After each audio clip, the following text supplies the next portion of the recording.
Yo, what's up, everybody? Welcome to another episode of Football with Mo J. Today, we are going to talk about a number of things, but we'll start, of course, with Arsenal versus Wolves. We want to talk about the upcoming fixtures that will be taking place tomorrow, the 27th league game of the season. And of course, we're going to talk about Liverpool. We're going to talk about Manchester City as well. So whatever team I talk about, if that is your team, please don't forget to like, subscribe, and also comment, because we're going to be talking about like a whole lot of things. So we're going to start with Arsenal. How disappointing they were. I mean, you are winning a game, right? You score the first goal, of course, in the first 5 minutes. Very beautiful, ball from Declan Rice. And of course, it meets a man who hasn't really been on form this season. Starboy, he scores the goal, so they're 1-0 up.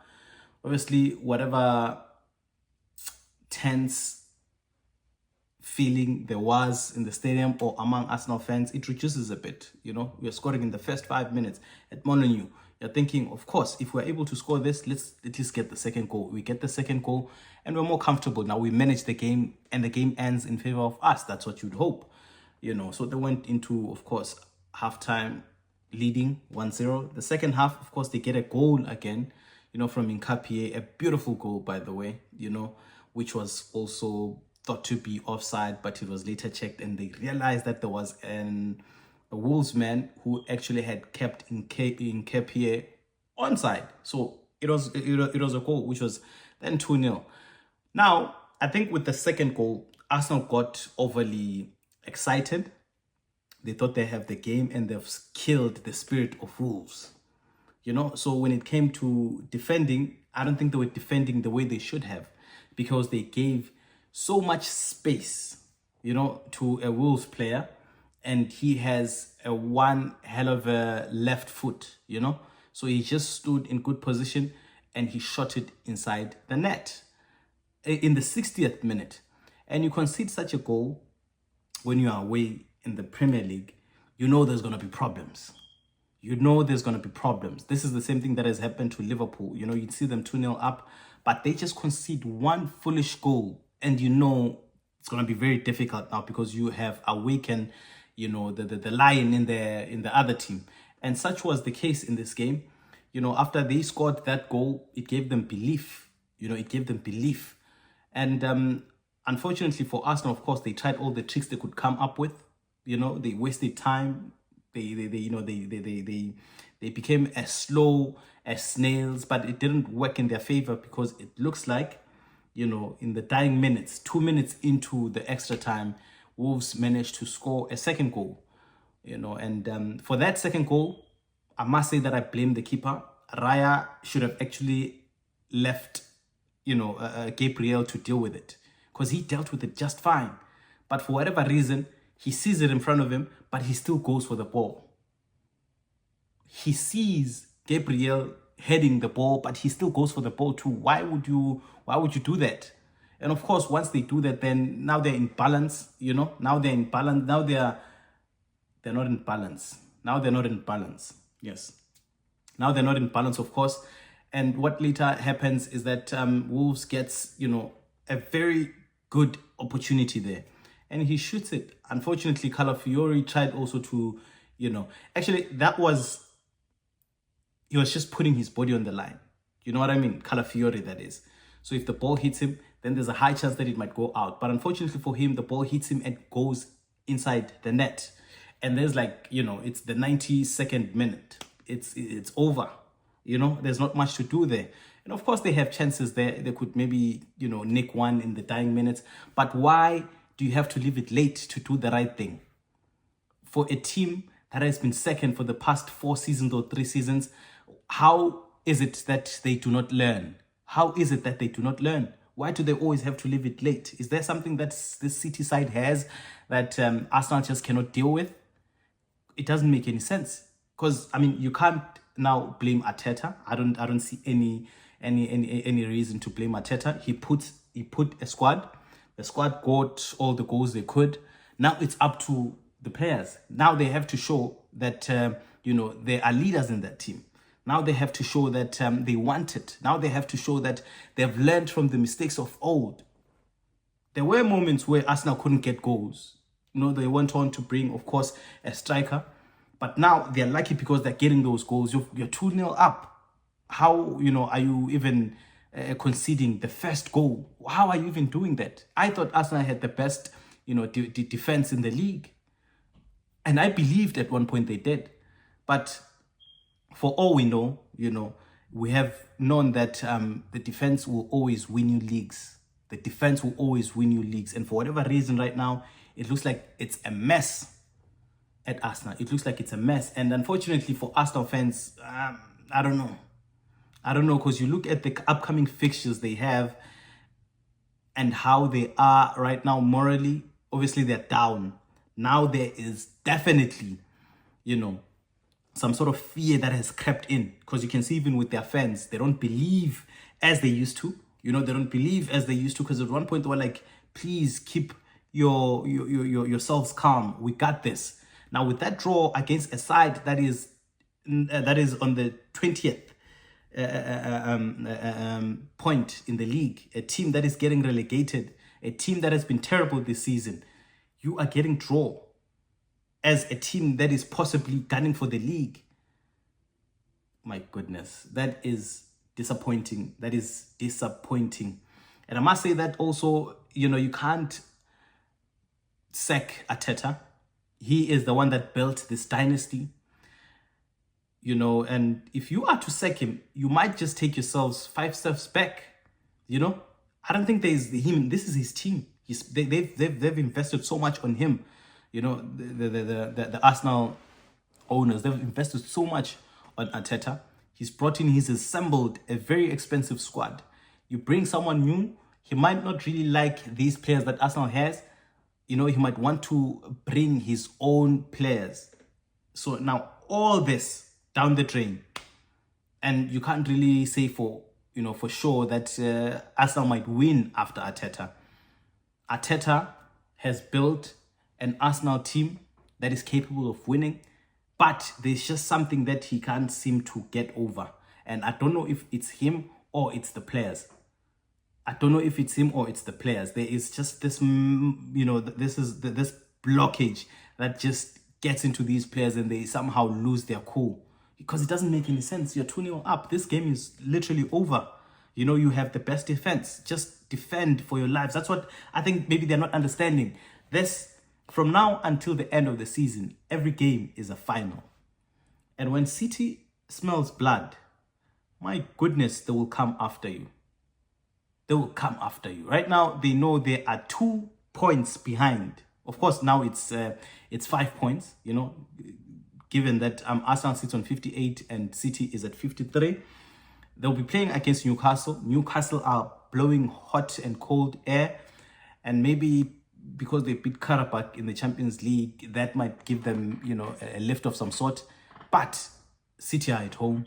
City can see that they are they're closer than ever. They won at Anfield. Now they're playing at home against Newcastle. That's a win. So it'll be 2 points now come, tomorrow night. Arsenal are going to play, of course, Spurs. There's a new manager. And now there's something very tricky about new managers. When they come, players, they want to impress. So there might be something that, happens there. There might be something that happens, and it's a North London derby as well. Arsenal might just draw that game, or they might just lose that game. Given also that currently, obviously, they're not really as positive as they should be, So they might just cause an upset, Spurs. Now, if they do that, then they're over because there's Chelsea coming as well. So it is possible that in this, in these 2 weeks that are coming, Arsenal might just lose the league to Manchester City, which is quite sad if you look at it, which is quite sad because at the first start of the season, it looked like Liverpool had it, and as it went on, it looked like now Arsenal are the ones that are going to go, for the league. Right now, it looks like they're going to give it to Manchester City. They led, for so long, for so many months this season just to give or to relinquish the league to Manchester City. And I wouldn't have wanted Manchester City to win the league, because I feel like if they were to win the league this season, Pep Guardiola is definitely stepping down. Pep Guardiola is definitely stepping down. But if they lose it to Arsenal, Pep might just want to stay one more season until he gets, a trophy. That's how I feel like, it's better to step down having won something than to step down having not won something for 2 seasons, which I think every time Pep has been manager of all those clubs that he has managed, he's never won 2 seasons without winning a trophy. But if Arsenal were to win this season, that would mean that that's what would have happened to him. And he might just want to stay one more season just to get a trophy before he leaves, But from the looks of it, it looks like Arsenal obviously would not give him that. He's going to win the league, and when he does, then he's going to leave. And unfortunately, fortunately for Arsenal, then Arteta might just have a chance. But as a Liverpool fan too, it hurts me that, Liverpool are this bad. It hurts me that Liverpool are this bad, because, if we were good enough, if you were just as close to these guys, we could have actually had the league ourselves too. And unfortunately for Villa too, they're capable, but unfortunately they're just hit or miss this season for whatever reason. They've lost 2 home games, this past 3-4 weeks. Had they won those games, I think they'll definitely be the same points as Arsenal, or they'll probably be a point behind Arsenal. And maybe just being so close to Arsenal might have given them, the push to go for the league too. I don't want Manchester City to win the league. Arsenal hasn't won the league in 20 years, so I would have been, comfortable if they won, but they talk a lot. So I couldn't have, stomached that. But, well, what could have I done? Better them, they win the league, than Manchester City. But if Villa could have, I wouldn't have had a problem with Villa winning the league. But unfortunately, it looks like City will go for it. And I don't know. I feel like Arsenal still has it, but they need to take every game like it's a final. And if they do that, then they have a chance, So the fixtures, of course, it's going to be Villa, obviously, starts tomorrow, very early. It's going to be Villa versus Leeds. Aston Villa at home, so I would imagine they can get something out of this. They're looking at the draw that Arsenal had, and they're just they're 8 points behind Arsenal. I reckon they might see a chance for them here. I reckon they might see a chance for them, and they might go for it. So they might just win this game. I'd give them maybe a 2-1 win. Aston Villa against Leeds. There's gonna be Chelsea as well. There's gonna be Chelsea. At the same time as Villa will be playing, Chelsea will be playing too against Burnley. They'll be at Stamford Bridge. I'll give them a win too. Because right now they sit with 44 points, 2 points ahead of Liverpool. So if they win against Burnley, then they'll be 47. Then they'll be extending that gap, which makes them obviously sit ever, closer and better in the top 5 for the Champions League. So, I see them winning this game. And I see something like 3-0. I see something like 3-0 there.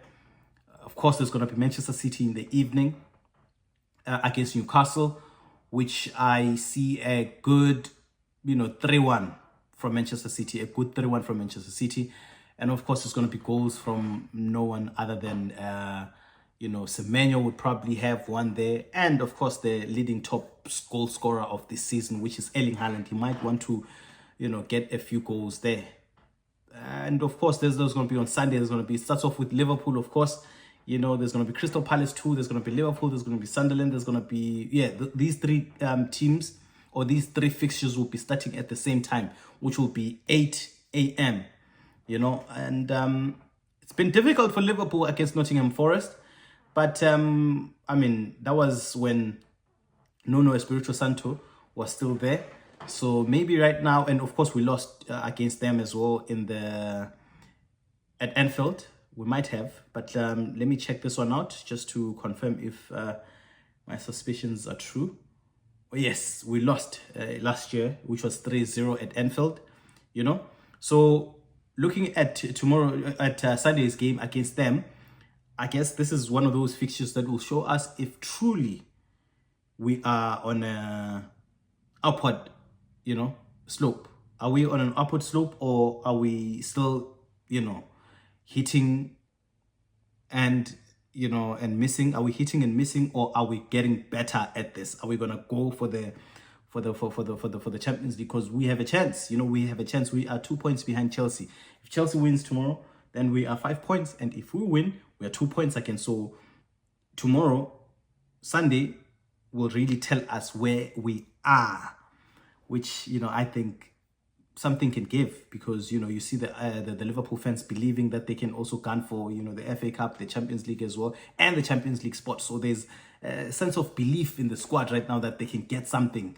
They can make something out of this bad season that we've had in the league.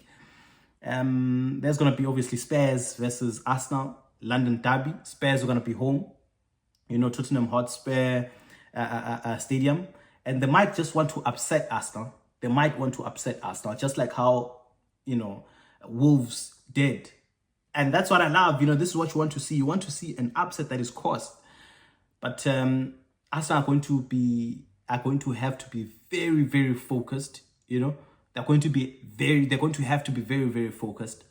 There needs to be a leader in that team, a leader that reminds everyone that they have to win that game. And if they manage to win against Spurs, good for them. They might be back, their spirit might be back again, and it can work in their favor. But it's going to be difficult for us now. But then there's going to be on Monday. There's going to be Monday Night Football, of course. Manchester United will be traveling to Hill Dickinson Stadium. They'll be facing Everton. Manchester United sit on 45 points, and that is 1 point ahead of Chelsea and 3 points ahead of Liverpool. They're going to need to win that one. It's always difficult for Manchester United against Everton. It's always very difficult, and they'll be going against David Moyes. So their previous game, they lost to Everton, which was 1-0. If you remember that game where there was a red card as well from Everton that came to Gay when there was a tussle between him and his teammate there, Keane. And you thought United will take advantage of that. They couldn't. They lost that game. Before that game, there was a 2-2 draw as well. Before that, there was another 2-2 draw. So it's going to be a difficult game, especially because Everton are going to be home. United might not, they might draw, and I hope they draw or lose that one. I hope they do, actually. In fact, I hope they lose that game, because if they lose that game and we win our game, we are on the same points tally. That might also give us a chance to go in for the Champions League spot. So thank you guys for watching until thus far. Please don't forget to like and subscribe, and also share in your comments on the teams that will be playing. If your team is going to be playing, how do you think, what do you think, what is your prediction for your team? What is your prediction for your team? And what do you think of this Arsenal side? Do you think they're going to go for the league? They're going to go until the very, last game, or have they lost it to Manchester City? And if it were up to you, who would you want to win? Because if it were up to me, I wouldn't want Manchester City to win it. I wouldn't want Arsenal to win it either. But if I were to choose between the two, I'd really settle for Arsenal, because they haven't won it in a while, and I can stand them rather than stand Manchester City. You know what I mean? So thank you guys for watching until thus far. Peace.